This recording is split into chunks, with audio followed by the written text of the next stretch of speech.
Morning बच्चों, आपका हमारे YouTube channel the growth Guru maths academy में स्वागत है। हमारा सब्जेक्ट है इकोनॉमिक्स, क्लास 12 यूपी बोर्ड, और उसमें टॉपिक है राष्ट्रीय आय।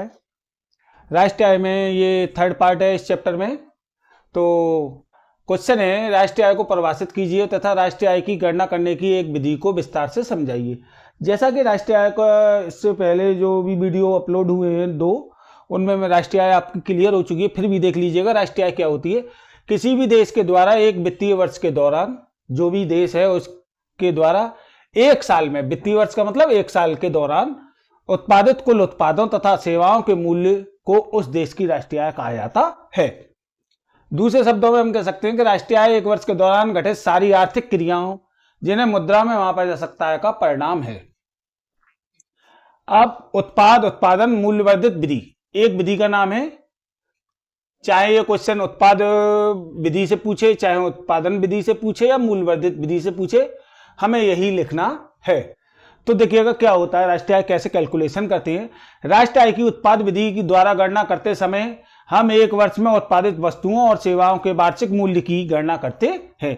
एक वर्ष में जो भी हमने उत्पादित वस्तुएं की हैं या सेवाएं हैं, उनकी गणना करते हैं। इसमें हम केवल अंतिम वस्तुओं और सेवाओं के मूल्य को लेते हैं। जो अंतिम वस्तुएं और सेवाएं होती हैं उनके मूल्य को लेते हैं, मध्यवर्ती वस्तुओं के मूल्यों को नहीं। मध्यवर्ती वस्तुओं के मूल्यों को लेने से दोहरी गणना की समस्या उत्पन्न हो जाती है। कई बार यह पता नहीं चल पाता कि कौन सी वस्तु अंतिम है और कौन सी मध्यवर्ती वस्तु है। ऐसी स्थिति में हम मूल्यवर्धित विधि का प्रयोग करते हैं। क्यों नहीं करते हैं? अंतिम वस्तुओं को क्यों लेते हैं, मध्यवर्ती वस्तुओं को क्यों नहीं लेते? यदि हम मध्यवर्ती वस्तुओं को ले लेंगे तो दोहरी गणना की समस्या हमारे सामने उत्पन्न हो जाएगी। उस समस्या से बचने के लिए ही हम अंतिम वस्तुओं को लेते हैं। अब समस्या यह है कि कहीं कहीं पर क्या कंडीशंस आ जाती है कि हम ये नहीं पहचान पाते कि यह अंतिम वस्तु है या मध्यवर्ती वस्तु है। तो ऐसी समस्या जहां पर भी हमें उत्पन्न होती है, वहां पर हम मूल्यवर्धित वस्तु का विधि का प्रयोग करते हैं। एक उदाहरण लेते हैं। माना अर्थव्यवस्था में दो प्रकार के उत्पादक हैं, एक किसान और दूसरा ब्रेकर। यानी कि किसान गेहूं उत्पादक हो गया और ब्रेड बनाने वाला व्यक्ति, ब्रेकरी होती है जैसे जहां पर ब्रेड बनती है, तो उसको बेकर बोलते हैं। अब माना एक वर्ष के में किसान द्वारा उत्पादित गेहूं का मूल्य 1000 रुपये है। किसान ने जो भी गेहूं उत्पन्न किया और उसे बेचा, उसका मूल्य जो आंका गया वो 1000 रुपये आंका गया।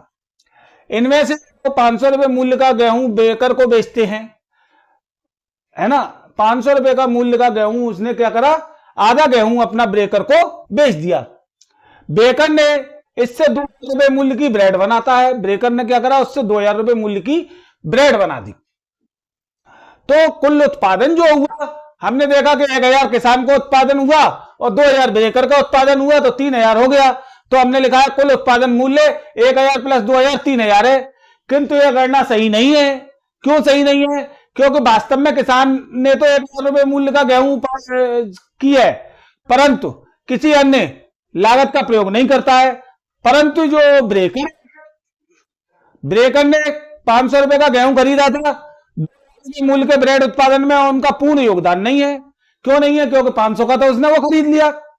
बेकर के शुद्ध योगदान की गणना के लिए हमें 500 रुपये गेहूं का मूल्य घटाना होगा जो उन्होंने किसान से क्रय किया। तो किसान से जो क्रय किया, जब तक हम नहीं घटाएंगे तब तक हमारे सामने परेशानी रहेगी, अर्थात दोहरी गणना की समस्या उत्पन्न हो जाएगी। ब्रेकरों का शुद्ध योगदान निकालने के लिए हमने क्या करा, 2000 में से माइनस 500 रुपये कर दिए, 1500 रुपये आ गया हमारा। ब्रेकर शुद्ध योगदान को मूल्यवर्धित कहते हैं। इसे निम्नांकित तालिका द्वारा स्पष्ट किया जा सकता है। तालिका उत्पादन, मध्यवर्ती, मूल्यवर्धित। मैंने 4 आइटम लिखे हैं: कुल उत्पादन, प्रयुक्त मध्यवर्ती वस्तुएं, मूल्यवर्धित और सकल मूल्यवर्धित। कुल उत्पादन किसान ने किया 1000 का, ब्रेकर ने किया 2000 रुपये का। प्रयुक्त मध्यवर्ती वस्तुएं यानी कि जो कच्चा सामान है, वो किसान ने कोई कच्चा सामान नहीं लिया था, जबकि ब्रेकर ने 500 रुपये का कच्चा सामान लिया था। मूल्यवर्धित वस्तुएं यानी किसान की तो 1000 ही हो गई, जबकि ब्रेकर की 500 रुपये घटाकर 1500। और जो मूल्यवर्धित वस्तुएं हैं वही सकल मूल्यवर्धित वस्तुएं कहलाती हैं।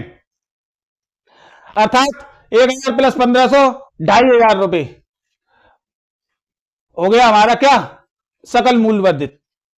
अब मूल्य वृद्धि किस प्रकार की होती है? सकल मूल्य वृद्धि तथा शुद्ध मूल्य वृद्धि।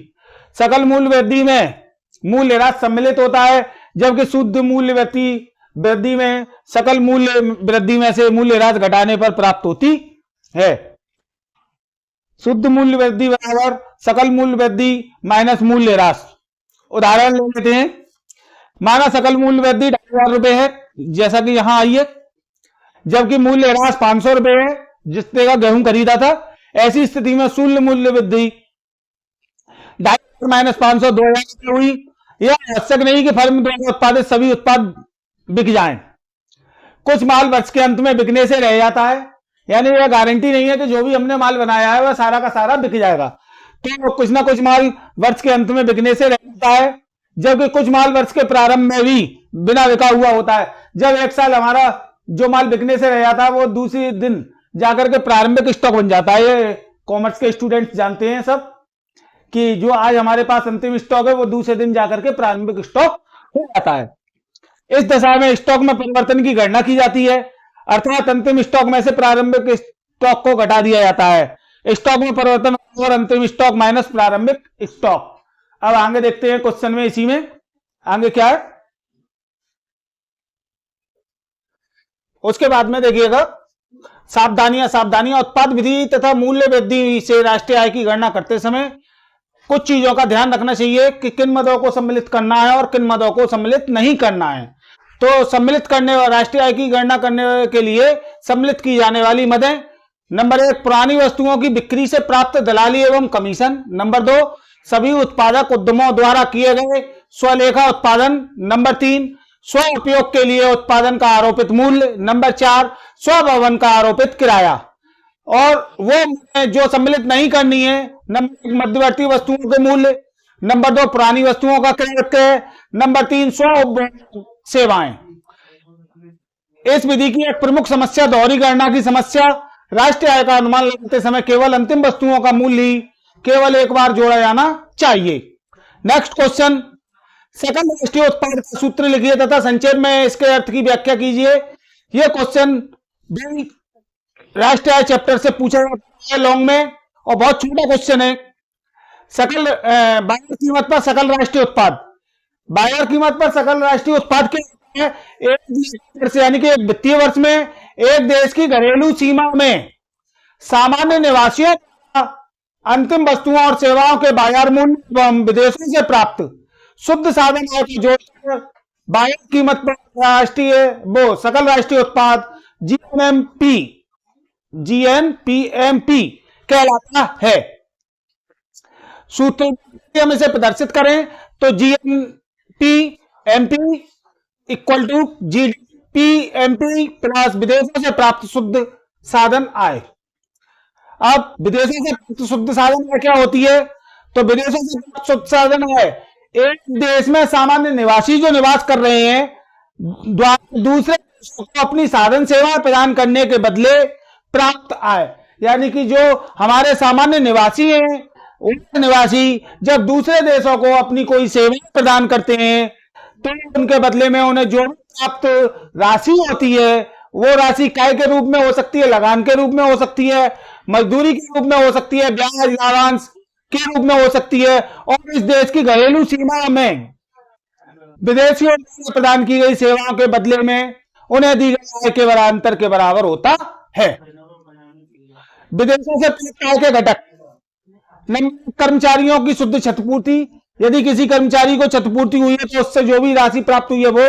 नंबर 2 संपत्ति तथा उद्यमिता से प्राप्त शुद्ध आय, संपत्ति और उद्योगों से जो भी प्राप्त हुई है शुद्ध, और विदेशों में निवासियों द्वारा शुद्ध प्रतिधारित आय।